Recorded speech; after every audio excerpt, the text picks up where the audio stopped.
হযরত আবু সাঈদ খুদরি রাদিয়াল্লাহু তাআলা হতে হাদিস বর্ণনা, তিনি বলেন, আমি নবী করিম সাল্লাল্লাহু আলাইহি ওয়াসাল্লামের সঙ্গে 12টি যুদ্ধে অংশগ্রহণ করেছিলাম। সেই সময়ের মধ্যে আমি নবী করিম সাল্লাল্লাহু আলাইহি ওয়াসাল্লাম 4টি কথা আমার এখনও মনে পড়ে, বা 4টি কথা এত স্বয়ংসম্পন্ন, এত সৌন্দর্য ছিল, কেউ যদি সেটা মানে তার জীবনে ভাগ্য বদল হবে। 1 নম্বর, সাহাবী বলেন, 1 নম্বর, কোনো স্ত্রী বা কোনো মহিলা যদি 2 দিনের পথ সফর অতিক্রম করতে চায়, 2 দিনের পথে যেতে চায়, তাহলে তাকে তার স্বামী অথবা তাকে মাহরাম তাকে নিতে হবে। এটা আল্লাহ রাসূলের হুকুম। স্বামী অথবা তাকে মাহরাম নিয়ে সেই 2 দিনের পথ অতিক্রম করবে। 1। 2 নম্বর, ঈদুল ফিতরের দিন এবং ঈদুল আজহার দিন কোনো সাওম বা রোজা নেই। কি? ঈদুল ফিতর এবং ঈদুল আজহার দিন কোনো সাওম বা রোজা নেই।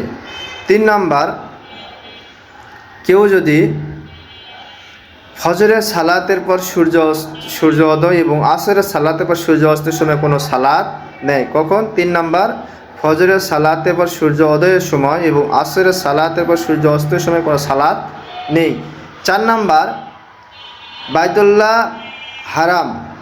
হারাম শরীফ, মসজিদুল আকসা, মসজিদুল নববী, এই 3 মসজিদ ব্যতীত অন্য কোনো মসজিদ সফর যেন কেউ না করে। সফর করতে হবে 3টা মসজিদেই।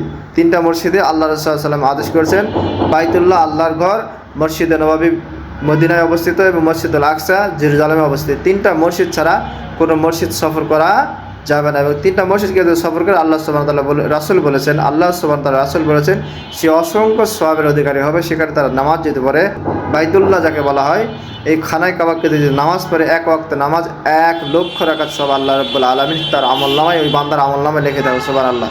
আল্লাহ সুবহানাহু সবাইকে বোঝার তৌফিক দান করুন। ওয়া আখিরু দাওয়ানা ওয়া আলহামদুলিল্লাহি রাব্বিল আলামিন। আসসালামু আলাইকুম ওয়া রাহমাতুল্লাহি ওয়া বারাকাতুহু।